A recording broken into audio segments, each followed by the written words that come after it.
Hello friends, आप सभी का स्वागत है मेरे यूट्यूब चैनल में द केमिस्ट क्लब। आज हम बहुत ही इम्पॉर्टेंट टॉपिक की बात करने जा रहे हैं जो होगा टाइप्स ऑफ हाफ सेल। तो ये जैसा कि ये जो टॉपिक है ये बेसिस मतलब समझ लो एक फाउंडेशन फॉर्म करता है किसकी, इलेक्ट्रोकेमिस्ट्री की। ठीक है, ये हमारा फाउंडेशन होता है इलेक्ट्रोकेमिस्ट्री का। अगर मार्क्स डिस्ट्रीब्यूशन की बात करें या फिर पूरा ओवरऑल इसके इम्पोर्टेंस की बात करें तो ये मान के चलिए कि आज का जो टॉपिक है वो बहुत इम्पॉर्टेंट है। इसके आगे आप जितना वेरी लगा सकते हैं आप लगा लीजिए, इनफाइनाइट है। क्योंकि मैं ऐसा क्यों बोल रही हूँ, क्योंकि मैंने आपको शुरुआत में ही बोला ये क्या है, फाउंडेशन है। फाउंडेशन मतलब इसकी नॉलेज के बिना तो आप इसको इलेक्ट्रोकेमिस्ट्री आप छोड़ ही दीजिए। अगर आपको ये नहीं पता तो आप इलेक्ट्रोकेमिस्ट्री मत पढ़िए। लेकिन अगर आप इलेक्ट्रोकेमिस्ट्री पढ़ रहे हैं और मेरी वीडियो देख रहे हैं तो आप निश्चिंत हो जाइए कि आप बहुत अच्छे प्लेटफॉर्म पर आए हैं इस समय और आप बहुत सही इंसान की वीडियो इस समय देख रहे हैं। तो मेरे पर विश्वास कीजिए। तो आज का हम ये टॉपिक शुरू करते हैं। और आगे जाने से पहले जो लोग नए हैं, जो लोग मेरी वीडियो को पहली बार देख रहे हैं, उनको मैं बहुत बहुत शुक्रिया कहना चाहूँगी और thank you for choosing me the chemist club to learn this electrochemistry. और आगे जितनी भी केमिस्ट्री है उसको आप देखते रहिए, मेरे चैनल पे मैं अपलोड करूँगी धीरे धीरे। एंड जो लोग मेरी वीडियो हमेशा से फॉलो कर रहे हैं उनको भी बहुत बहुत धन्यवाद कि उन्होंने मेरे ऊपर विश्वास किया।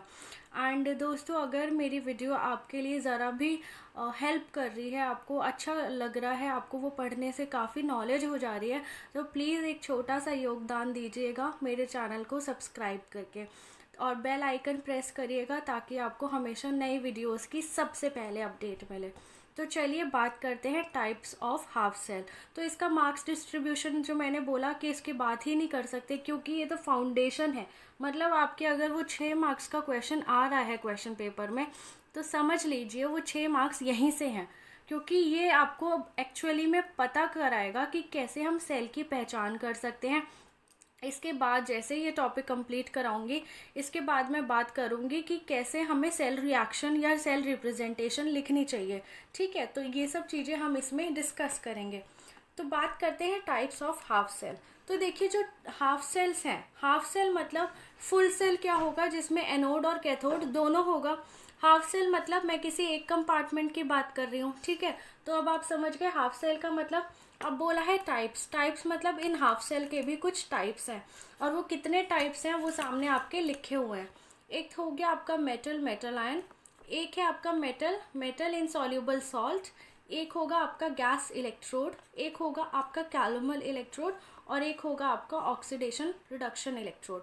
तो देखिए ये हाफ सेल के ही पार्ट है, आप इन एरो से समझ जाइए। ठीक है, तो अब हम वन बाय वन सबकी बात करेंगे, एक एक को हम डिटेल में स्टडी करेंगे क्या होता है एग्जैक्टली ये सब चीज़ें, ताकि आपको पता चल जाए एग्जाम में जैसे ही आपके पास एक सेल रिएक्शन आए आपको बिना पेन और पेपर के आप बता दो कि कौन से इलेक्ट्रोड का पार्ट है। तो चलिए स्टार्ट करते हैं अपने सबसे पहले metal, metal ion half cell की। तो जैसा कि हमारा टॉपिक है metal, metal ion half cell, तो देखिए इसमें आप जैसे टॉपिक को सबसे पहले ध्यान से पढ़िए। इसमें क्या लिखा है, मेटल, मेटल आयन मतलब मेटल है, फिर एक डैश है और फिर है मेटल आयन। मतलब इस इलेक्ट्रोड में या इस हाफ सेल में मेरा क्या होगा, मेटल होगा एक और उसका आयन, आयन होगा। अब आयन मुझे मेटल का कब मिलेगा, जब मैंने उसका कोई सॉल्ट बना रखा होगा। मतलब अब इससे हमें क्या कंक्लूजन मिला कि एक मेटल है प्लस उसका एक सॉल्ट है। ठीक है, सॉल्ट क्या होता है, इलेक्ट्रोलाइट। तो इलेक्ट्रोलाइट होगा। तो अब मेरे को एक और कंक्लूजन मिला कि मेटल है और उसका इलेक्ट्रोलाइट है। उसी का एग्जाम्पल मैंने यहाँ बनाया है। ठीक है, तो एक मेरे पास हाफ सेल है, इस तरीके की रिप्रेजेंटेशन। मेटल मैंने फॉर एग्जांपल जिंक लिया है, उसी का इलेक्ट्रोलाइट लिया है जिंक SO4। ठीक है, मैंने आपको बताया था जब भी कोई मेटल, प्रीवियस वीडियोस में मैंने आपको बताया था थ्योरी ऑफ इलेक्ट्रोलाइट्स या फिर पर्पस ऑफ सॉल्ट ब्रिज, ऐसी ही कोई एक वीडियो है जो पीछे मेरी इलेक्ट्रोकेमिस्ट्री की प्लेलिस्ट चल रही है। अगर आपने वो नहीं देखी है तो आप प्लीज़ उसे देखिएगा। उसमें मैंने बताया है कि जब भी कोई मेटल अपने इलेक्ट्रोलाइट में डिसॉल्व होता है तो वो हमेशा आयंस में स्प्लिट होता है। जैसे मेरा जिंक मेटल है ये मेरा क्या करेगा, ZnSO4 में जब मैंने इसको डिज़ोल्व किया है तो ये अपने इलेक्ट्रोलाइट में तुरंत Zn+2 में कन्वर्ट हो जाएगा और 2 इलेक्ट्रॉन दे देगा। ठीक है, ये चीज़ हमेशा होती है जब भी कोई मेटल अपने एक इलेक्ट्रोलाइटिक सोल्यूशन में डिज़ोल्व होता है तो वो स्प्लिट हो जाता है उसके आयन में। अब देखिए, अब आप समझ पा रहे होंगे कि हाफ सेल कैसा है। मेटल है, मेटल मतलब इलेक्ट्रोड, देखिए, और फिर उसके बाद मेटल आयन, मेटल आयन मतलब उसका इलेक्ट्रोलाइट। मेटल आयन से हम आए सॉल्ट पे, सॉल्ट से आए हम इलेक्ट्रोलाइट पे। तो क्या क्या प्रेजेंट है, जिंक है और उसका ZnSO4 इलेक्ट्रोलाइट। तो ये आपका मेटल आयन हाफ सेल हो गया। अब आती है बात हमें रिएक्शन कैसे लिखनी है। अब देखिए, ये हाफ सेल है, ना तो यहाँ पर ये मेंशन्ड है कि वो एनोड है, ना ये मेंशन्ड है कि वो कैथोड है। अब आपको कैसे पता चलेगा कि आपको कैसे इसकी रिएक्शन लिखनी है? तो रिएक्शन कैसे लिखनी है मैं आपको बताती हूँ। अगर आपका ये मेटल आयन जो है ये कैथोड बना है, कैथोड पर क्या होती है, रिडक्शन। रिडक्शन क्या होती है, गेन ऑफ इलेक्ट्रॉन। अब जैसा कि आपने यहाँ पर देखा है क्या क्या प्रेजेंट है, जिंक प्रेजेंट है और Zn2+ है। जिंक कहाँ से आ रहा है आपका, मेटल से। Zn2+ कहाँ से आ रहा है, जब ये पानी में जाके, सॉरी, इसके इलेक्ट्रोलाइटिक सोल्यूशन में जाके Zn+2 बना रहा है। इनफैक्ट ZnSO4 भी क्या दे रहा है, Zn+2 दे रहा है। तो क्या क्या चीज़ें प्रेजेंट है, बेसिकली जिंक और Zn+2। ठीक है, ये तो मेरा क्या हो गई, ये मेरी एक्टिव स्पीशीज हो गई। ये मेरी क्या है, एक्टिव स्पीशीज, मतलब जिसका रोल है इस पूरे सेल में। और SO4 2- जो है, SO4 2- जो है, ये मेरी पैसिव स्पीशीज है। पैसिव मतलब इसका काम नहीं है इस सेल रिएक्शन को लिखने में। तो अब क्या लिखेंगे हम, कैथोड पर रिडक्शन करनी है, मतलब गेन ऑफ इलेक्ट्रॉन। दो चीज़ें प्रेजेंट है, एक्टिव स्पीशीज का ही काम है यहाँ पर। जिंक है, Zn+2 है, इलेक्ट्रॉन को खाएगा कौन, Zn+2, क्योंकि इस पर प्लस चार्ज है और इलेक्ट्रॉन क्या होते हैं, नेगेटिव चार्ज। जिंक तो खाएगा नहीं, क्योंकि हमें पता है मेटल्स क्या होते हैं, इलेक्ट्रोपॉजिटिव होते हैं। इलेक्ट्रोपॉजिटिव का मतलब क्या होता है, उनकी इलेक्ट्रोनेगेटिविटी सबसे कम होती है, कम होती है। ठीक है, इलेक्ट्रोनेगेटिविटी कम होती है और उन्हें इलेक्ट्रॉन छोड़ना प्रेजेंट है, इलेक्ट्रॉन को लूज करना प्रेजेंट है। ठीक है, इस वजह से जिंक तो मतलब इलेक्ट्रॉन को खाएगा नहीं, क्योंकि मेटल जो है कभी भी नेगेटिव चार्ज पसंद नहीं करता, मेटल मोस्टली पॉजिटिव चार्ज पसंद करता है। इसलिए अब इलेक्ट्रॉन को किसी को तो खाना ही पड़ेगा, क्योंकि रिडक्शन हो रही है। तो कौन खाएगा, Zn+2। तो अब इसकी रिएक्शन हम कैसे लिखेंगे, Zn+2 प्लस 2 इलेक्ट्रॉन, ये मुझे क्या देगा, जिंक। और जिंक क्या है, मेटल है, तो यहाँ पर लिख दूंगी जिंक सॉलिड। Zn+2 कहाँ पर प्रेजेंट है, क्योंकि मेटल ने इलेक्ट्रॉन लूज करा और वो कहाँ पर आ गया, ये मेरे सोल्यूशन में। सोल्यूशन कैसा है, एक्वस है, तो यहाँ पर मैं क्या लिखूंगी, एक्वस। तो आपको समझ आया, कैथोड पर रिडक्शन हुई, गेन ऑफ इलेक्ट्रॉन्स। आपने सबसे पहले लिख लिए कौन कौन सी एक्टिव स्पीशीज है, जिंक और Zn+2 एक्टिव स्पीशीज है। अब इलेक्ट्रॉन को खाना है तो कौन खाएगा, Zn+2। तो Zn+2 ने 2 इलेक्ट्रॉन खाए और क्या बना लिया, जिंक। तो ये आपकी रिडक्शन की रिएक्शन हो गई। अगर ये मेरा जो मेटल आयन हाफ सेल है, अगर ये मेरा कैथोड है, तो मेरी जो रिएक्शन होने वाली है वो इस प्रकार होगी। और एनोड के लिए तो देखिए कुछ नहीं करना, एनोड के लिए क्या होगा, ऑक्सीडेशन। ऑक्सीडेशन मतलब क्या होगा, loss of electron. Loss of electron, तो आपको क्या करना है, कैथोड का रिवर्स एनोड होता है, रिडक्शन का रिवर्स ऑक्सीडेशन होता है। तो कुछ नहीं करना, बस इस रिएक्शन को उल्टा करके लिख देना है। तो क्या हो जाएगा, Zn+2 प्लस 2 इलेक्ट्रॉन। क्योंकि अब इलेक्ट्रॉन्स को लूज करना है तो कौन लूज करेगा, जिंक। जिंक इलेक्ट्रॉन लूज करेगा, Zn+2 तो करेगा नहीं, क्योंकि इसके पास ऑलरेडी इलेक्ट्रॉन की कमी है। तो फिर क्या होगा, जिंक इलेक्ट्रॉन को 2 इलेक्ट्रॉन छोड़ देगा और Zn2+ बना लेगा। अब आप सोच रहे होंगे Zn2+ क्यों बना रहा है, Zn+1+3 क्यों नहीं बना रहा है, क्योंकि हमें पता है कि जिंक की Zn2+ ही मोस्ट स्टेबल फॉर्म होती है, इसीलिए वो उसी फॉर्म में जाता है, इंटरकन्वर्ट होता है। ठीक है, जिंक या तो Zn0 में रहता है या Zn+2 में रहता है, लेकिन आयरन जो है वो मेरा +1 +2 +3 में भी रहता है। ये वेरिएबल ऑक्सीडेशन स्टेट शो करता है, बट जिंक मेरी वेरिएबल ऑक्सीडेशन स्टेट शो नहीं करता।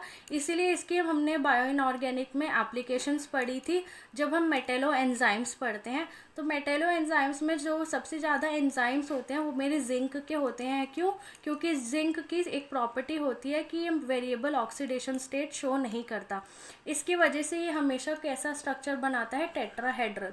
टेट्राहेड्रल स्ट्रक्चर बनाता है, तभी ये क्या करता है, अपने अंदर लिगेंड्स को अटैच करता है और पूरी वो जो कैटालिटिक साइकिल हम एक पढ़ते हैं बायो इनऑर्गेनिक में, वो सब हमें देखने को मिलती है।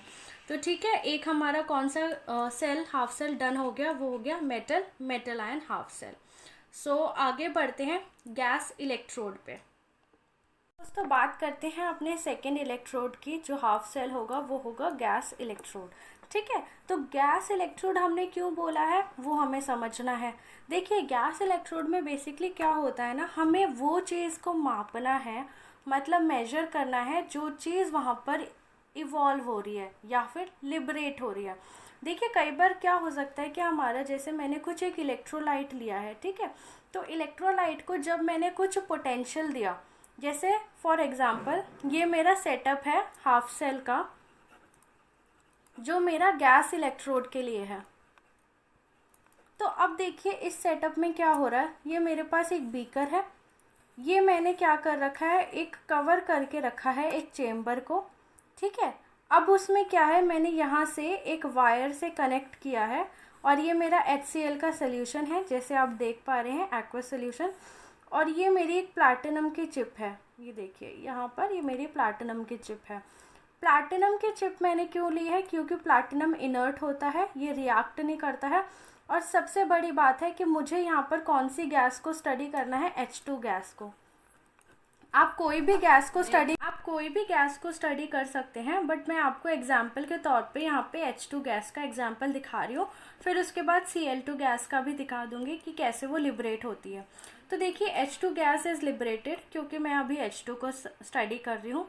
प्लैटिनम इलेक्ट्रोड को मैंने क्यों लिया है? क्योंकि प्लैटिनम जो होता है, एक तो ये इनर्ट होता है, और जो दूसरी इलेक्ट्रोकेमिस्ट्री में पाया जाता है कि प्लैटिनम का सबसे ज़्यादा एड्जॉर्प्शन होता है फॉर H2 गैस, मतलब प्लैटिनम को बहुत पसंद है कि H2 उस पर आके एड्जॉर्ब हो।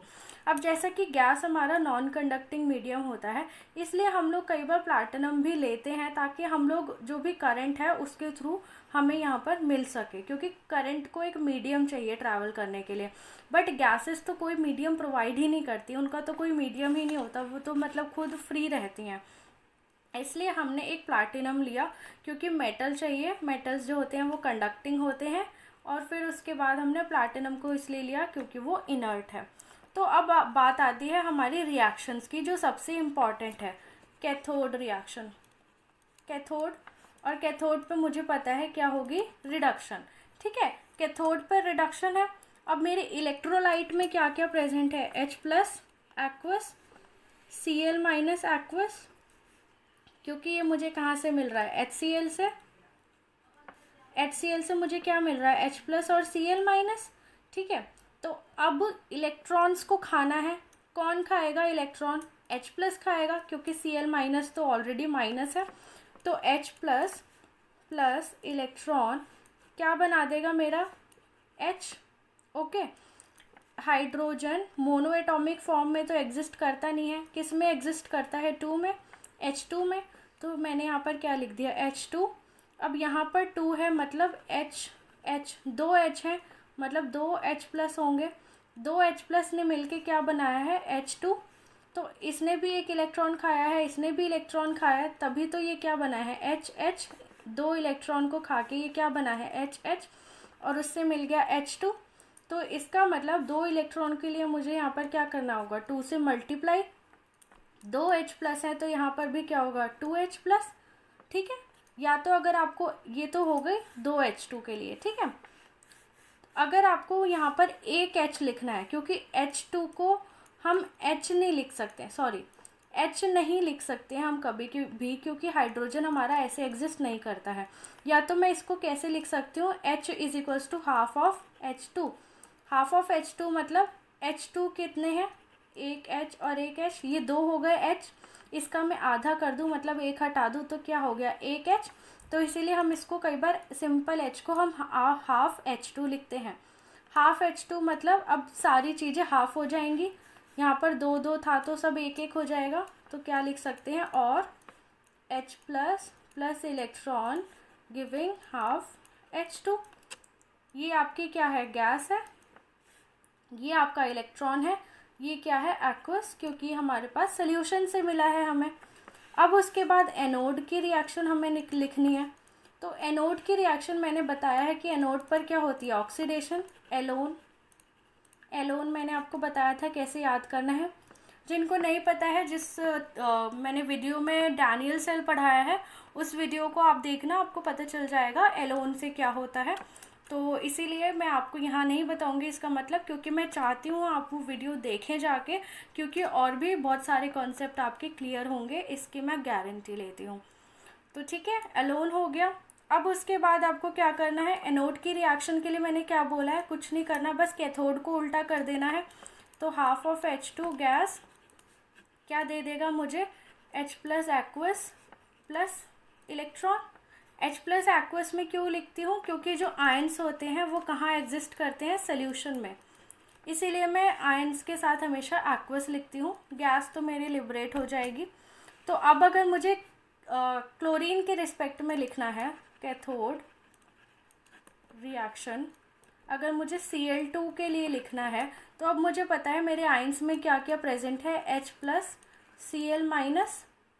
अब H प्लस को तो मैं कंसिडर कर नहीं रही, मैं विद रिस्पेक्ट टू क्लोरीन लिख रही हूँ, मतलब विद रिस्पेक्ट टू अनायन लिख रही हूँ, ठीक है। और यहाँ पर क्या था, विद रिस्पेक्ट टू कटायन, और कटायन कौन था, H प्लस, और यहाँ पर है विद रिस्पेक्ट टू अनायन। अब कैथोड पर क्या होगी, रिडक्शन, Cl माइनस तो रिड्यूस होगा नहीं, ठीक है। तो Cl माइनस अगर मेरा रिड्यूस नहीं होगा, तो Cl माइनस मेरा लिबरेट करके क्या बना रहा है, Cl2 गैस बना रहा है। तो देखिए रिडक्शन किसका होगा, लॉस ऑफ इलेक्ट्रॉन, मतलब लॉस इलेक्ट्रॉन कौन करेगा, Cl2 करेगा, क्योंकि ये तो अब लूज़ कर नहीं सकता। अब आप कहेंगे H प्लस और H2 कहाँ गया, तो अभी मैंने थोड़ी देर पहले बताया कि यहाँ पर with respect to anion study कर रहे हैं, तो H प्लस तो गायब कर दो, H प्लस को दिमाग से हटा दो। H प्लस का कहानी बस यही तक थी, जहाँ पर हमने H प्लस और H2 को कंसिडर किया था, ठीक है। H प्लस ने इलेक्ट्रॉन को खाया, H प्लस की रिडक्शन हुई, H2 की ऑक्सीडेशन हुई, क्योंकि लॉस करने हैं इलेक्ट्रॉन, H प्लस तो करेगा नहीं, H2 ही करेगा, H प्लस तो ऑलरेडी इलेक्ट्रॉन डेफिशिएंट है। अब यहाँ पर आप देखिए रिडक्शन मतलब gain of electron, gain of electron कौन करेगा, Cl माइनस ऑलरेडी नेगेटिव है, कौन करेगा, अब Cl2 करेगा। तो Cl2, ठीक है, प्लस इलेक्ट्रॉन क्या दे देगा मुझे, Cl माइनस। अब देखिए यहाँ पर 2 है, तो यहाँ पर भी 2 होगा, स्टोशियोमेट्री, 2 नेगेटिव चार्ज हैं, मतलब 2 इलेक्ट्रॉन, तो यहाँ पर भी 2 होगा। तो ये आपकी कौन सी रिएक्शन हो गई, कैथोड की, जहाँ पे हुई रिडक्शन, गेन ऑफ इलेक्ट्रॉन। देखिए इतना डिस्क्रिप्टिव वे में आपको कहीं नहीं मिलने वाला, ये तो आप ट्रस्ट कर लीजिए मुझ पे, जितने बेसिक से मैं आपको यहाँ पर पढ़ा रही हूँ ये तो आपको कहीं नहीं मिलेगा। तो इसीलिए बहुत ध्यान से पढ़िए, और कुछ भी नहीं समझ आ रहा मुझे आप कमेंट करके बताइएगा। अब देखिए कैथोड की रिएक्शन हमने लिख ली, अब लिखनी है एनोड की रिएक्शन। एनोड की रिएक्शन के लिए क्या हो जाएगा, इसका उल्टा कर देंगे, तो 2Cl माइनस क्या दे देगा, 2 इलेक्ट्रॉन प्लस Cl2, Cl2 क्या है, गैस, Cl माइनस क्या हो जाएगा, एक्वस। अगर मुझे एक के लिए लिखनी है तो ये मुझे आप लिख के बताएंगे क्या होगा, मुझे कमेंट बॉक्स में आंसर लिख के बताइएगा कि A1 स्टोशियोमेट्री के लिए हमारी इक्वेशन क्या होगी। ओके, तो चलिए आगे बढ़ते हैं। हमारा गैस इलेक्ट्रोड हो गया, जिसमें हमने बात करी कि हमारी जो गैसेस लिबरेटेड होती हैं उनको हम कैसे स्टडी करते हैं हाफ सेल के थ्रू। सो नेक्स्ट हमारा टॉपिक आता है दोस्तों, थर्ड हाफ सेल की बात करते हैं, मेटल इनसॉल्युबल सॉल्ट। तो जो काफ़ी इन्फॉर्मेशन आपको ना उसकी हेडिंग से ही निकाल लेनी है, वो होगा मेटल मतलब वहाँ पर इलेक्ट्रोड मेटल का है, और उसी का ही एक इनसॉल्युबल सॉल्ट है। फॉर एग्जाम्पल अगर मेरा सिल्वर का इलेक्ट्रोड है तो उसी का एक इनसॉल्युबल सॉल्ट है, वो हो जाएगा AgCl, तो जिनको मेरे इनसॉल्युबल सॉल्ट का नहीं पता है तो आप प्लीज़ वो कंडक्टेंस की वीडियोस देखना, जहाँ पर मैंने एप्लीकेशन बताई है कंडक्टेंस की, स्पेरिंगली सॉल्युबल सॉल्ट्स का डिस्कशन किया है, वो वीडियो आप ज़रूर देखिएगा, ठीक है। तो आगे बढ़ते हैं। अब आपका देखिए, अब आप कहेंगे मेटल मेटल आयन और मेटल मेटल इनसॉल्युबल सॉल्ट, दोनों में डिफरेंस क्या है। तो दोनों में देखिए डिफरेंस क्या है। जो मेटल मेटल आयन था, मेटल आयन, इसमें क्या था, मेटल था। जैसे फॉर एग्जांपल ए, ये मेरा मेटल है, ठीक है, और उसका मेटल आयन, उसका एक आयन था, और वो आयन कैसा था, स्ट्रॉन्ग इलेक्ट्रोलाइट, स्ट्रॉन्ग इलेक्ट्रोलाइट, क्योंकि वो पूरा डिजॉल्व हो गया था, ठीक है। वहाँ पर जो इलेक्ट्रोलाइट था, जो मेरा जिंक और ZnSO4 था, वो कैसा था, एक स्ट्रॉन्ग इलेक्ट्रोलाइट था। बट यहाँ पर दिक्कत क्या आ रही है कि यहाँ पर मेरा मेटल तो है, बट उसके साथ उसका दहेज में आया है कौन, एक मेटल इनसॉल्युबल सॉल्ट, जैसे Ag और Ag क्लोराइड, सिल्वर क्लोराइड, उसका एक इनसॉल्युबल सॉल्ट है। अब देखिए, अब आप कहेंगे कि यहाँ पर तो कोई एक इलेक्ट्रोलाइट मीडियम ही नहीं है, क्योंकि हमेशा हमें कोई ना कोई एक इलेक्ट्रोलाइट मीडियम, मतलब एक्वस मीडियम तो चाहिए जिसमें हमारे इलेक्ट्रॉन्स फ्लो कर सके। तो अब क्या होगा, क्या लेंगे, वो सिल्वर लिया जो एक मेटल हो गया, प्लस मेटल का, अब जो मेटल है उसी का इनसॉल्युबल सॉल्ट, मतलब AgCl, ये आपका सॉल्ट हो गया। और ये याद रखना क्या होगा, इनसॉल्युबल, प्लस अब इन दोनों को डिसॉल्व करने के लिए भी तो कोई एक चाहिए इलेक्ट्रोलाइट, तो मेटल, उसका इनसॉल्युबल सॉल्ट, और जो इनसॉल्युबल सॉल्ट है उसके अनायन, अनायन का इलेक्ट्रोलाइट, मतलब इसका अनायन कौन है, ये कैसे डिसोसिएट होगा, Ag plus plus Cl minus में, तो इसका अनायन कौन है, Cl माइनस, तो इसका इलेक्ट्रोलाइट क्या हो सकता है, HCl या फिर KCl, या फिर कोई भी आप इलेक्ट्रोलाइट ले सकते हैं। तो आप समझ गए इसमें और इसमें डिफरेंस क्या था। इसमें जो मेटल था और उसका जो इलेक्ट्रोलाइट था वो एक वीक स्ट्रॉन्ग इलेक्ट्रोलाइट था, तो हमें वहाँ पर किसी एक्स्ट्रा इलेक्ट्रोलाइट की ज़रूरत नहीं थी। बट यहाँ पर जो मेटल है उसका जो सॉल्ट है वो एक इनसॉल्युबल सॉल्ट है, इसीलिए हमें इन दोनों को डिसॉल्व करने के लिए, इलेक्ट्रॉन्स को फ्लो कराने के लिए एक मीडियम देना था। तो हमने क्या करा, इसके अनायन का एक इलेक्ट्रोलाइट लिया। ओके, सो अब देखिए इसका जो डिसोसिएशन होता है वो किस प्रकार होता है, AgCl, ये क्या है, सॉलिड, ये इक्विलिब्रियम में रहेगा क्योंकि ये मेरा क्या है, ये मेरा एक इनसॉल्युबल सॉल्ट है। ओके, सो इक्विलिब्रियम में रहेगा ये। तो अब आप जानते हैं, एक हमारे को, मतलब एक आपको एक जानकारी के लिए बता देती हूँ कि जितनी भी इक्विलिब्रियम रिएक्शंस होती हैं, इनको जो एक साइंटिस्ट थे ली शार्टलियर, इन्होंने बताया था कि इक्विलिब्रियम मेरा डिस्टर्ब कब होता है, जब मैं कहीं पर भी कोई चेंज कर देती हूँ। मतलब अगर मैंने Ag प्लस की कंसंट्रेशन बढ़ा दी तो मेरा क्या होगा, रिएक्शन बैकवर्ड जाएगी इस कंसंट्रेशन को कम करने के लिए, क्योंकि कोई चीज़ ऐसे स्टेबल है, ठीक है, अगर मैं स्टेबल कंडीशन से उसको डीस्टेबलाइज कर दूँ तो क्या करेगा, वो उस डीस्टेबिलिटी को हटाने की कोशिश करेगा। जैसे Ag प्लस की कंसंट्रेशन मैंने बढ़ा दी तो रिएक्शन मेरी कहाँ जाएगी, बैकवर्ड जाएगी, या फिर Cl माइनस की कंसंट्रेशन बढ़ा दूंगी तो भी बैकवर्ड जाएगी। AgCl की जब मैं कंसंट्रेशन बढ़ा दूंगी तो फॉरवर्ड जाएगी। तो इस तरीके से मेरा फॉरवर्ड और बैकवर्ड में एक मतलब चलता रहता है, मूवमेंट चलता रहता है, इसीलिए इसको हम बोलते हैं इक्विलिब्रियम रिएक्शंस। यहाँ पर क्या होता है, टू एंड फ्रो मोशन चलता रहता है, जैसे एक पेंडुलम की तरह। ओके, सो इसके बारे में हम डिटेल में स्टडी करेंगे हमारे केमिकल इक्विलिब्रियम के टॉपिक में। सो आगे बढ़ते हैं मेटल इनसॉल्युबल सॉल्ट की हाफ सेल के बारे में। तो देखिए दोस्तों, हम लोगों ने अभी Ag और AgCl उसका पूरा पढ़ा, बट अभी हमें क्या करना है, उसकी रिएक्शन लिखनी आनी चाहिए, क्योंकि वही तो सबसे ज़्यादा इम्पॉर्टेंट पार्ट है। तो अब देखिए, सबसे पहले आपको क्या लिखना है, आयंस कौन कौन से प्रेजेंट है, एक्टिव आयंस। तो Ag है, उसका इनसॉल्युबल सॉल्ट है AgCl। AgCl का मैंने आपको बताया था किस में डिसोसिएट हो रहा है, Ag प्लस और Cl माइनस में, तो Ag प्लस Cl माइनस ये प्रेजेंट है, और इसी का एक अनायन प्रेजेंट है Cl माइनस, तो ये आपके आयंस प्रेजेंट है। अब आपका क्या है, कैथोड, कैथोड पे क्या होगा, रिडक्शन, रिडक्शन मतलब गेन ऑफ इलेक्ट्रॉन, ठीक है, गेन ऑफ इलेक्ट्रॉन होना है। तो अब देखिए इलेक्ट्रॉन को खाएगा कौन, Ag+, क्योंकि हमें पता है इसी को ही खाना है, बाकी सब तो नेगेटिव या फिर पूरे हैं ऑक्टेट में। तो Ag+ एक्वस से मिला है हमें, Ag+ हमें कहाँ से मिला है, एक्वस से, क्योंकि इलेक्ट्रोलाइट में प्रेजेंट था ये। उसने क्या किया, इलेक्ट्रॉन को खाया और क्या बन गया, Ag, सॉलिड मेटल बन गया।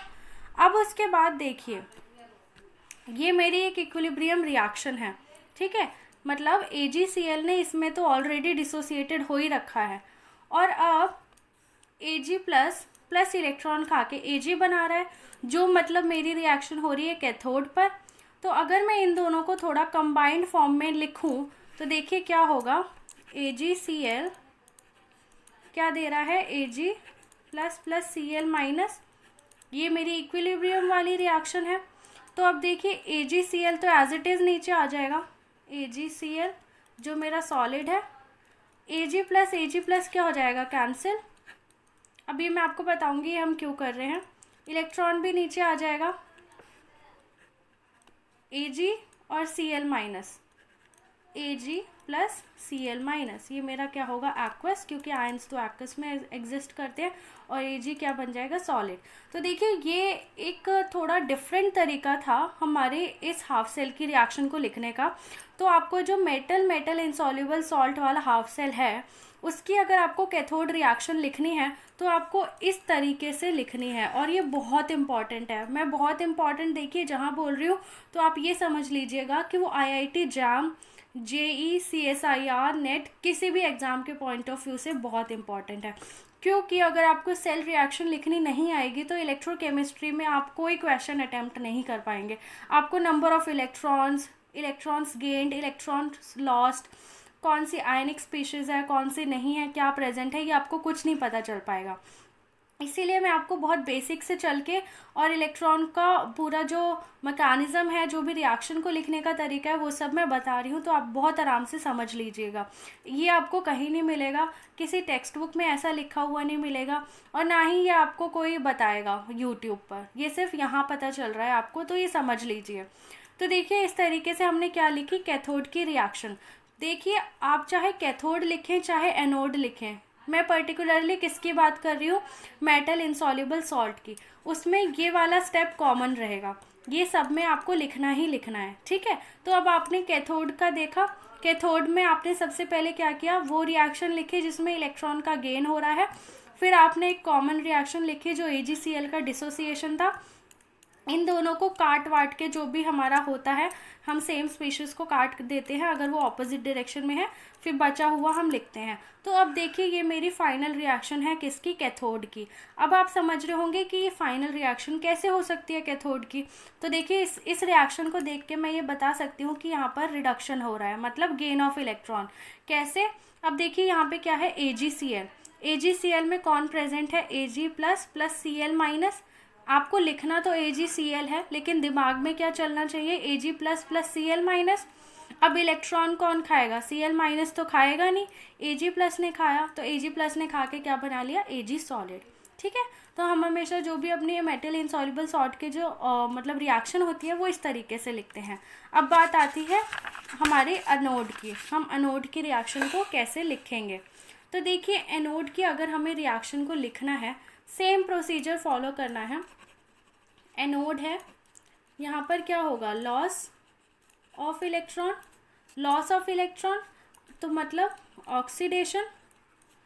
कौन कौन प्रेजेंट है, Ag प्रेजेंट है, Ag+ प्रेजेंट है, Cl-, ये तीनों आयंस प्रेजेंट है। ऑक्सीडेशन किसका होगा, Ag का होगा, ठीक है। आप कह सकते हैं Cl- का भी होगा, लेकिन नहीं, ये तो हमारी कौन सी स्पीशीज़ है, पैसिव है। हमारा जो मेटल और मेटल का आयन होता है वही हमारी एक्टिव स्पीशीज होती है, ठीक है। तो अब देखिए अब हमें लिखना है ऑक्सीडेशन, तो Ag+ में कन्वर्ट होके, मतलब ये तो एक्वस हो गया, इलेक्ट्रॉन, ये हो गई हमारी ऑक्सीडेशन की रिएक्शन। अब मैंने आपको क्या बोला था, इक्विलिब्रियम रिएक्शन तो आपको लिखनी ही लिखनी है, तो क्या हो जाएगा AgCl सॉलिड। अब ये ज़रूर मेंशन करना, ठीक है। और ये मैं बता रही हूँ आपको कि बाद में बताऊँगी ये क्यों इम्पॉर्टेंट है सबके साथ मेंशन करना, जब हम सेल रिप्रेजेंटेशन पढ़ेंगे। देखिए यहाँ पर मैं आपको लिखना नहीं सिखा रही हूँ कि हम किसी सेल की रिप्रेजेंटेशन कैसे लिखते हैं, वो मैं आपको एक अलग टॉपिक में समझाऊंगी, क्योंकि वो भी एक बहुत इंपॉर्टेंट टॉपिक है इलेक्ट्रोकेमिस्ट्री का। यहाँ पर मैं आपको हर एक चीज़ की, हर एक बेसिक वर्ड की एक नई वीडियो बना के दिखाऊंगी, ताकि वो चीज़ें आपको बहुत अच्छे से क्लियर हो सके। तो ये क्या दे देगा, Ag plus aqueous plus Cl minus aqueous. ये मेरी कैसी है, इक्विलिब्रियम में। बस आपको कुछ नहीं करना है, सेम स्पीशीज़ जो भी इधर उधर है उसको आपको क्या कर देना है, कैंसिल कर देना है। तो अब देखिए इसमें क्या होगा आपका, आपने क्या लिख दिया यहाँ पे, यहाँ पर तो आपको कुछ कैंसिल होता हुआ नहीं दिख रहा, तो क्या बन जाएगा, Ag solid, AgCl solid, Ag plus 2Ag plus हो जाएगा, क्योंकि यहाँ पर दोनों दो Ag प्लस हैं, plus Cl minus plus electron. अब आप जैसा कि देख सकते हैं, ये जो मेरी रिएक्शन है ये कुछ गड़बड़ सी लग रही है। गड़बड़ सी क्यों लग रही है, क्योंकि Ag का तो चलो ऑक्सीडेशन हो गया, और यहीं पर मेरा यहाँ पर क्या हो रहा है, 2Ag। ये कुछ मतलब अच्छी सी नहीं लग रही है। जैसे आपने ये पुरानी वाली जो रिएक्शन देखी थी, यहाँ पर आपको जब पूरी रिएक्शन मिली थी तो ये आपको अच्छी लग रही थी देखने में, मतलब पूरा सॉर्टेड सा लग रहा था। बट ये अगर देखें जो अभी हमने देखा, ये थोड़ी कॉम्प्लिकेटेड सी लग रही है, क्योंकि हमने इसमें एक बहुत बड़ी अगर मिस्टेक कर दी है, तो वो क्या है, हमने जो इक्विलिब्रियम रिएक्शन है इसको हमने थोड़ा अच्छे से नहीं लिखा। क्योंकि मैंने आपको क्या बताया है, जब भी आप एनोड की रिएक्शन करोगे तो आपको जो भी कैथोड की आपने रिएक्शन लिखी है उसको उल्टा करके लिखना है। इसीलिए मैंने ये गलती यहाँ पर जानबूझ के करी, ताकि आप लोगों को ये बातें फिर से याद आ जाए, क्योंकि हम लोग भूल जाते हैं, ये तो हमारा नेचर है। अब आपको क्या करना है, अब आप इसको उल्टा करके लिखोगे जब, तो ये तो आपने सही लिखी थी, ये तो हमने उल्टी कर दी थी, हमने ये उल्टी नहीं करी थी।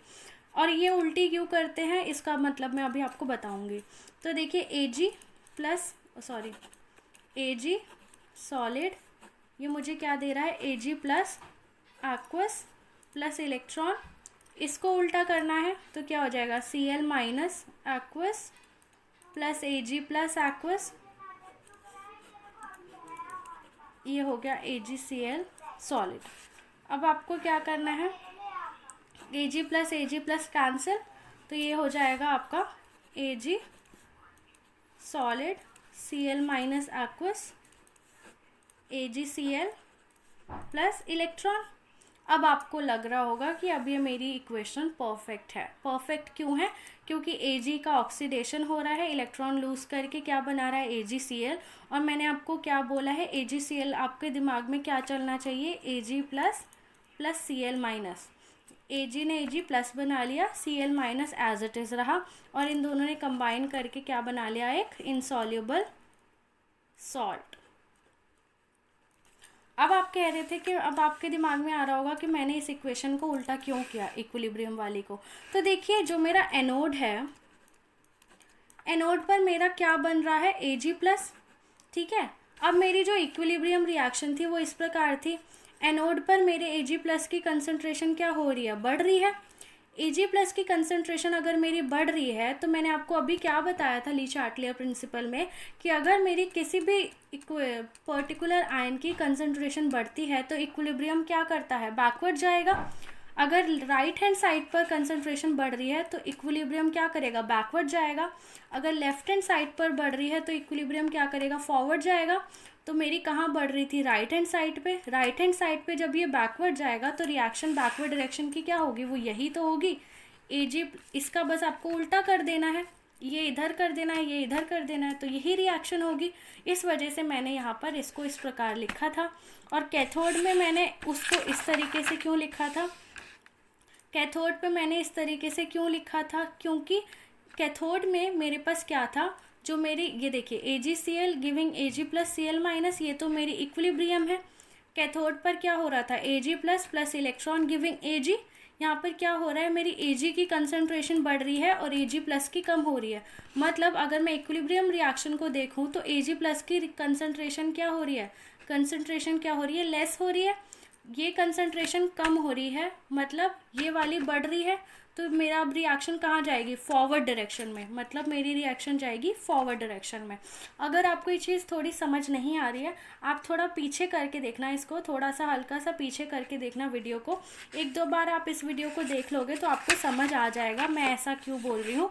और बाकी अगर आपको अभी भी समझ नहीं आ रही है तो आगे मैं इसके जब क्वेश्चन सॉल्व करवाऊँगी तो आपको अच्छे से समझ आ जाएगा। तो अब आपकी जो है ये नेट इक्वेशन बन गई एनोड की। कैथोड की नेट इक्वेशन क्या थी, AgCl solid plus electron giving Ag solid plus Cl minus. Anode की क्या थी, Ag solid plus Cl minus, ये आपको क्या दे रहा है, AgCl प्लस इलेक्ट्रॉन। तो ये आपकी नेट रिएक्शन हो गई एनोड और कैथोड की। इसकी रिप्रेजेंटेशन क्या होनी चाहिए, इसको आपको कैसे लिखना है, ये मैं आपको नेक्स्ट वीडियो में बताऊंगी, जब मैं बताऊंगी सेल रिप्रेजेंटेशन। सो अब हमारा नेक्स्ट आता है कैलोमल इलेक्ट्रोड। दोस्तों मैं आपको इसका सेटअप बताना भूल गई थी। जैसा कि हमें पता है कैथोड की ये नेट रिएक्शन है, एनोड की ये नेट रिएक्शन है। AgCl कंज्यूम भी हो रहा है और AgCl बन भी रहा है। तो इसका सेटअप देख लेते हैं किस प्रकार होता है। ये मेरा एक हाफ सेल है, इसमें Ag का इलेक्ट्रोड है और मेरा जो इलेक्ट्रोलाइट है वो KCl है। जैसा कि मैंने आपको बताया था उसके इनसॉल्युबल सॉल्ट के अनायन का इलेक्ट्रोलाइट होगा। और AgCl मेरा इधर डिपॉजिट हुआ रहता है, डिपॉजिट हुआ रहता है मतलब AgCl जैसा कि आप देख रहे हैं कंज्यूम भी हो रहा है और मिल भी रहा है, तो जो मिलेगा वो हमारा यहाँ पर डिपॉजिट हो जाएगा। तो इस प्रकार का इसका सेटअप होता है। नेक्स्ट आता है हमारा calomel electrode. Calomel electrode, calomel electrode देखिए उसको बोलते हैं जो हमारा मरकरी से बना होता है, मरकरी से बना होता है मतलब Hg। ये भी जस्ट लाइक हमारा मेटल इनसॉल्युबल सॉल्ट और उसका अनायन उसकी तरह होता है, मतलब मेटल इनसॉल्युबल सॉल्ट और उसके इनसॉल्युबल सॉल्ट अनायन इलेक्ट्रोलाइट, ये तीन कंपोनेंट्स प्रेजेंट होते हैं। जैसा अभी हमने प्रीवियस एक हाफ सेल किया था जिसमें मेटल इनसॉल्युबल सॉल्ट और उसका अनायन देखा था, ये बस उसी का एक्सटेंशन है जिसमें हम एक इलेक्ट्रोड मरकरी उसको हम फिक्स कर देते हैं।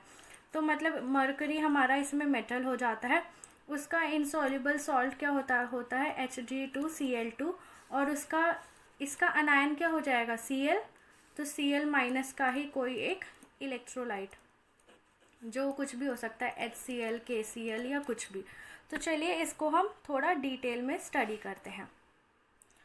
पुरानी वाली गलती हम यहाँ पर नहीं करने वाले, हम सबसे पहले इसका सेटअप देख लेते हैं। तो दोस्तों इसका जो सेटअप होता है वो थोड़ा अलग होता है, क्यों, क्योंकि पुराने में हमने क्या देखा था, सिल्वर देखा था और सिल्वर एक मेटल होता है, मेटल हमारा सॉलिड होता है, ठीक है। Hg भी मरकरी भी मेटल है, बट डिफरेंस क्या आ जाता है, मरकरी एक मेरा लिक्विड होता है। जैसा कि हमें पता होता है कि हमारे जो थर्मोमीटर्स होते हैं उसमें जो मरकरी होता है वो क्या होता है, एक लिक्विड होता है, तभी वो ऊपर नीचे जाता है, ठीक है।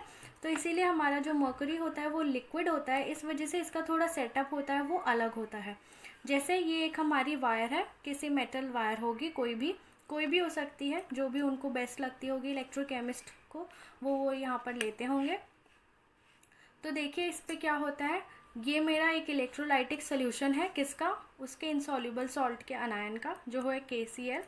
यहाँ पर मेरा नीचे सबसे नीचे मेरा मरकरी लिक्विड डिपॉजिट होता है और यहाँ पर उसके जस्ट ऊपर सॉल्ट डिपॉजिट होता है जो मेरा किससे बनता है, यहाँ से तो मेरा अनायन आ रहा है, यहाँ से मेरा मरकरी आ रहा है, ठीक है। मरकरी आता है और यहाँ से अनायन आता है और ये लोग आपस में रिएक्ट करके एक सॉल्ट बनाते हैं जो इस इंटरफेस पे जो इन दोनों को डिफरेंशिएट करता है।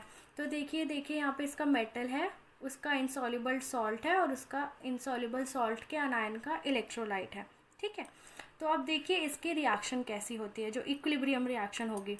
तो Hg2Cl2 ये मेरा क्या है, सॉलिड, ये मेरा इक्विलिब्रियम में एग्जिस्ट करेगा क्योंकि ये एक इनसॉल्युबल सॉल्ट है। तो क्या देगा Hg2 प्लस, क्योंकि Hg2 है यहाँ पर 2 आएगा, यहाँ पर 2 इधर है तो वो इधर जाके क्या बन जाएगा प्लस, प्लस 2Cl माइनस, ठीक है। और यहाँ पर ये क्या होगा, एक्वस, ये भी क्या होगा, एक्वस। तो ये तो मेरी इक्विलिब्रियम रिएक्शन है, ठीक है ना। अब आपको क्या देखना है, कौन सा मेरा स्पीशीज़ घट रही है, कौन सी स्पीशीज़ बढ़ रही है, उस हिसाब से हम इसको रिवर्स या फिर फॉरवर्ड करके हम इसको कैथोड और एनोड पर यूज़ करेंगे, ठीक है ना। तो कैथोड पर हमें पता है क्या होता है, गेन ऑफ इलेक्ट्रॉन्स। तो इलेक्ट्रॉन का गेन कौन करेगा, Hg2+। Hg2+ क्या करेगा, इलेक्ट्रॉन्स का गेन करके क्या बना लेगा, Hg2Cl2। जो भी होगा हम अभी देखते हैं। सो दोस्तों, बात करते हैं कैथोड और एनोड की नेट रिएक्शंस की। तो देखिए, ये हमें पता है, ये मेरी इक्विलिब्रियम रिएक्शन है कि Hg2Cl2 जो मेरा एक सॉल्ट है वो कैसे डिसोसिएट होगा Hg2 में और 2Cl माइनस में, ठीक है। फिर उसके बाद अब मेरे को क्या देखना है, कैथोड। कैथोड पे क्या होगी, रिडक्शन। रिडक्शन मतलब गेन ऑफ इलेक्ट्रॉन। तो देखिए यहाँ पर कौन है मेरा एक्टिव स्पीशीज, Hg2 और Hg मेटल और उसका कटायन, ये मेरी क्या होंगी, एक्टिव स्पीशीज। इलेक्ट्रॉन कौन खाएगा, Hg2 तो ये इलेक्ट्रॉन खा के क्या बना लेगा, 2Hg। अब Hg मेरा किस में एग्जिस्ट करता है, सिम खा के Hg बना लिया। फिर ये तो मेरी इक्विलिब्रियम रिएक्शन थी, जो मैंने आपको बोला ही था, अगर मेरी मेटल इनसॉल्युबल सॉल्ट टाइप का कोई भी हाफ सेल आता है तो आपको ये लिखना ही लिखना है। तो हमने इस प्रकार के इस इक्विलिब्रियम रिएक्शन को क्यों लिखा, क्योंकि यहाँ पर जब मैंने देखा मेरी इक्विलिब्रियम रिएक्शन इस प्रकार स्प्लिट हो रही है, एक कटायन मुझे ये मिल रहा है और एक आयन मुझे ये मिल रहा है। अब कैथोड पर क्या हो रहा है, इसकी रिडक्शन हो रही है, मतलब ये कम हो रहा है और ये बढ़ रहा है। ये अगर कम हो रहा है तो रिएक्शन मेरी कहाँ जाएगी, फॉरवर्ड डायरेक्शन में। इस वजह से मैंने इस इक्विलिब्रियम रिएक्शन को इस तरीके से लिखा है। अब आप इसमें से जो भी कैंसिल हो रहा है या जो भी बच रहा है उसको अगर आप सॉल्व करेंगे तो इस प्रकार आपकी नेट रिएक्शन मिल जाएगी। तो बात करते हैं एनोड की। एनोड पे क्या होगी, ऑक्सीडेशन। ऑक्सीडेशन मतलब लॉस ऑफ इलेक्ट्रॉन्स। इलेक्ट्रॉन्स को लूज करना है। तो कौन कौन से एक्टिव स्पीशीज प्रेजेंट है, Hg और Hg2+। तो इलेक्ट्रॉन्स को लूज कौन करेगा, मेरा मेटल। ऑब्वियसली मेटल इलेक्ट्रोपॉजिटिव होता है, उसको पॉजिटिव चार्ज पसंद होता है। तो क्या होगा, 2Hg liquid will be giving Hg2+ plus 2 electrons. अब आप सोच रहे होंगे कि हम Hg+ क्यों नहीं लिखते हैं, ठीक है। तो Hg+ जो है ना वो कभी एग्जिस्ट नहीं करता है। Hg+ जो होता है, अगर मेरा एक सिंपल Hg+ है तो वो क्या करता है, दूसरे Hg+ के साथ कंबाइन होके Hg2 बना लेता है। क्यों, क्योंकि हमें पता है जो मेरा मर्करी होता है वो मेरा सॉफ्ट नेचर का होता है, सॉफ्ट नेचर का होता है। तो वो क्या करता है, दूसरे Hg को क्या करता है, अट्रैक्ट कर लेता है और वो दोनों मिलके Hg2 बना लेते हैं, ठीक है। Hg सॉफ्ट नेचर से मतलब होता है इजीली पोलराइज हो जाना। तो दूसरा जो Hg होता है वो इजीली पोलराइज हो जाता है, ठीक है। Hg दूसरा पोलराइज हो जाएगा। अगर देखिए मेरा क्या होगा, Hg+ है वो किसी Hg के पास भी जाता है तो वो क्या करेगा, इसको बोलेगा कि तू भी अपना इलेक्ट्रॉन लूज कर दे। फिर हम दोनों मिलके एक स्टेबल Hg2 कॉम्प्लेक्स बना लेंगे या फिर एक आयन बना लेंगे। तो वही यहाँ पर भी सिचुएशन होती है। तो Hg क्या करता है, इलेक्ट्रॉन्स को लूज करके Hg2 बनाता है, Hg+ नहीं बनाता क्योंकि इसकी ये स्टेबल फॉर्म होती है। अब आती है नेट रिएक्शन लिखनी है हमें। तो Hg लिक्विड ये मुझे क्या दे रहा है, Hg2 प्लस 2 इलेक्ट्रॉन। अब देखिए Hg2 बन रहा है तो इक्विलिब्रियम रिएक्शन में मतलब मेरे जो Hg2 है इसकी कंसंट्रेशन इंक्रीज हो रही है तो रिएक्शन बैकवर्ड जाएगी। तो क्या होगा, Hg2 प्लस Cl माइनस, जो 2Cl- होगा ये मिलके मुझे देंगे Hg2Cl2, ये सॉलिड देंगे। सो अब नेट रिएक्शन क्या होने वाली है हमारी, Hg2 ये तो कैंसिल हो गया, ठीक है। तो क्या हो जाएगा, 2Hg liquid plus 2Cl- aqueous, ये मुझे क्या देगा, Hg2Cl2 प्लस 2 इलेक्ट्रॉन, ठीक है। 2 इलेक्ट्रॉन क्यों दे रहा है? क्योंकि ऑक्सीडेशन हो रही है। सो देखिए, ऑक्सीडेशन तो आप इस तरीके से भी याद कर सकते हैं कि हमेशा आपके राइट साइड पर इलेक्ट्रॉन लूज होगा, मतलब इलेक्ट्रॉन होगा, और रिडक्शन में क्या होगा? हमेशा यहाँ लेफ्ट साइड पर होगा इलेक्ट्रॉन, क्योंकि वो खा रहा है। और यहाँ पर ऑक्सीडेशन में क्या होता है? एज अ प्रोडक्ट हमें मिलता है। तो हमें दोनों हमें पता चल गई, कैथोड की सेल रिएक्शन पता चल गई और एनोड की पता चल गई। तो ये आपका था कैलोमल इलेक्ट्रोड। अब दोस्तों लास्ट हमारा हाफ सेल आता है ऑक्सीडेशन रिडक्शन इलेक्ट्रोड। सो ऑक्सीडेशन रिडक्शन इलेक्ट्रोड, जैसा कि नाम बता रहा है, यहाँ पर कुछ रिडॉक्स चल रहा है। रिडॉक्स मतलब ऑक्सीडेशन और रिडक्शन साथ साथ चल रही है। ऑब्वियसली ये तो हम इतनी देर से पढ़ते ही आ रहे हैं, कैथोड और एनोड की जो हम रिएक्शंस देख रहे हैं। बट यहाँ पे फ़र्क क्या हो जाता है कि यहाँ पर जो एक मेटल है, मेटल जिसका अनायन मैंने लिया है या मेटल जिसका आयन मैंने लिया है, वो एक वेरिएबल ऑक्सीडेशन स्टेट शो करता है। वेरिएबल ऑक्सीडेशन स्टेट का मतलब है कि वो +1 भी दिखा सकता है, +2 भी दिखा सकता है, +3 भी, या जितना मन करे वो उस ऑक्सीडेशन स्टेट को दिखा सकता है। तो जैसे एग्जांपल है Fe+2 Fe+3, ये मेरी आयरन जो है वो मेरा क्या दिखाता है? Fe+2 भी दिखाता है, Fe+3 भी दिखाता है। लेड मेरा +2 +4 दिखाता है। थैलियम मेरा +1 +3 दिखाता है। ठीक है, तो अब मेरा जो इसका सेटअप होता है वो इस प्रकार होता है। ये मेरा एक हाफ सेल है। मेरे पास ये जो मेटल आयन होता है, इसका इलेक्ट्रोलाइटिक सोल्यूशन प्रेजेंट होता है।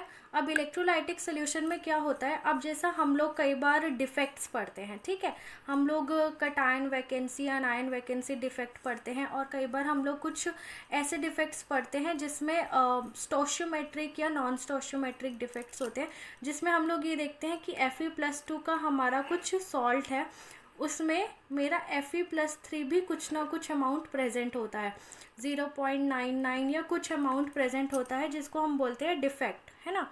तो इसी प्रकार होता है कि जो मेरा एक इलेक्ट्रोलाइट है, मैंने जो लिया है, लेट से अगर मैंने वो Fe+2 का इलेक्ट्रोलाइट लिया है, तो उसमें कुछ ना कुछ अमाउंट मेरी +3 की भी होती है। तो इसीलिए मेरा जो आयन है, ऑब्वियसली ये आयन्स है, तो ये मेरे कैसे होंगे? इलेक्ट्रोलाइटिक फॉर्म में। इलेक्ट्रोलाइटिक फॉर्म में मतलब क्या होंगे? ये एक्वस सोल्यूशन होंगे। तो ये मेरे कहाँ पे प्रेजेंट है? सोल्यूशन में। अब सोल्यूशन तो कंडक्टिंग हो सकता है, गैस हमारी कंडक्टिंग नहीं होती थी, ठीक है, वो कोई मीडियम प्रोवाइड नहीं करती, बट हमारा जो सोल्यूशन होता है वो कंडक्टिंग हो सकता है। अगर देखिए गैस हमारी कंडक्टिंग नेचर की हो जाती तो हमें तो फिर हवा में शॉक ही लगते रहते, हम तो जी ही नहीं पाते, है ना। तो इसीलिए हमारा जो कंडक्टिंग होता है वो क्या होता है? हमारे जो सॉलिड होता है वो कंडक्टिंग हो सकता है, और जो आयंस होते हैं वो कंडक्टिंग हो सकते हैं, इलेक्ट्रोलाइटिक एक्वस मीडियम, ठीक है। तो यहाँ पर मेरा Fe+2 Fe+3 इसका एक इलेक्ट्रोलाइट प्रेजेंट है, और अंदर मैंने एक वायर डाली हुई है जो मुझे बताएगी कि मेरे इलेक्ट्रॉन्स को एक मीडियम देगी फ्लो करने का। अब देखिए कैथोड में मैंने एग्जाम्पल किसका लिया है? Fe+2 और +3 का।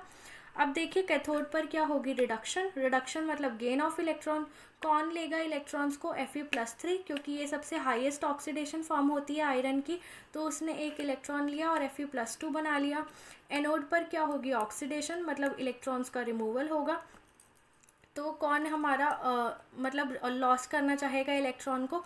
Fe+3 तो करेगा नहीं, क्योंकि Fe+4 एग्जिस्ट नहीं करती। कौन करेगा? Fe+2। Fe+3 में चला जाएगा फिर। तो Fe+2 ने Fe+3 में जाके क्या दे दिया? एक इलेक्ट्रॉन। या तो आप इसको इस कैथोड का रिवर्स कर दो तो आपको एनोड की रिएक्शन मिल जाएगी, ठीक है। तो ये आपका था ऑक्सीडेशन रिडक्शन। अगर आपको पहचानना है ऑक्सीडेशन रिडक्शन हाफ सेल आपको कैसे पता चलेगा, तो आपको बस ये याद रखना है कि हमें यहाँ पर क्या मिलेगा? कुछ ऐसे इलेक्ट्रोलाइट्स मिलेंगे जो वेरिएबल ऑक्सीडेशन स्टेट शो कर रहे होंगे। ज़्यादातर आपको जो मेन एग्जांपल्स आपको मिल सकते हैं एग्जाम में या कहीं भी, वो आपको आयरन या फिर लेड का मिलेगा, ठीक है। तो आप इनको याद रखिएगा कि अगर ऐसा कुछ स्पीशीज आती है तो आपकी वो पक्का ऑक्सीडेशन रिडक्शन हाफ सेल से ही है।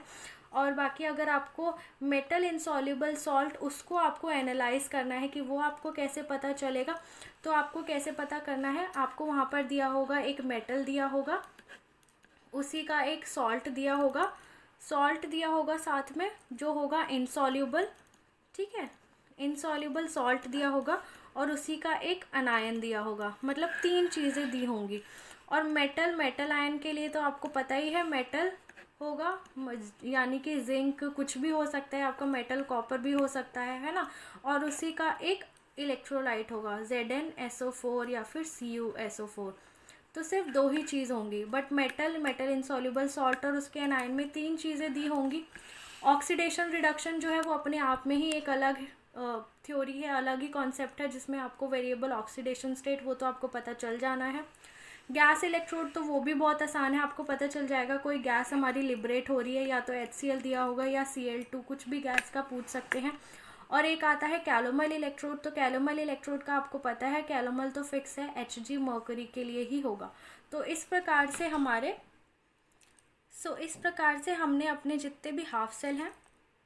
दोस्तों, आज का हमारा ये टॉपिक हाफ सेल का ख़त्म होता है। हमने मेटल आयन भी पढ़ लिया, गैस इलेक्ट्रोड भी पढ़ लिए, मेटल इनसॉल्युबल सॉल्ट ये भी पढ़ लिया, कैलोमल, ऑक्सीडेशन रिडक्शन, पांचों जितने भी प्रकार थे हमने वो पढ़ लिए।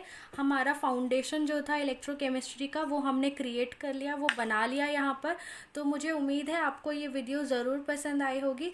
अगर मेरी वीडियो से आपको ज़रा भी हेल्प मिल रही है तो प्लीज़ मेरे चैनल को सब्सक्राइब कीजिएगा और ऐसे ही बने रहिए द केमिस्ट क्लब में। और हम पूरा इस्तेमाल करेंगे इस क्वारंटीन का, ताकि हम बहुत अच्छा मार्क्स ला सकें और बहुत अच्छे से आगे बढ़ सकें, अपने जितने भी नेशनल लेवल एग्ज़ाम्स हैं उनको क्रैक कर सकें बहुत अच्छी रैंक से।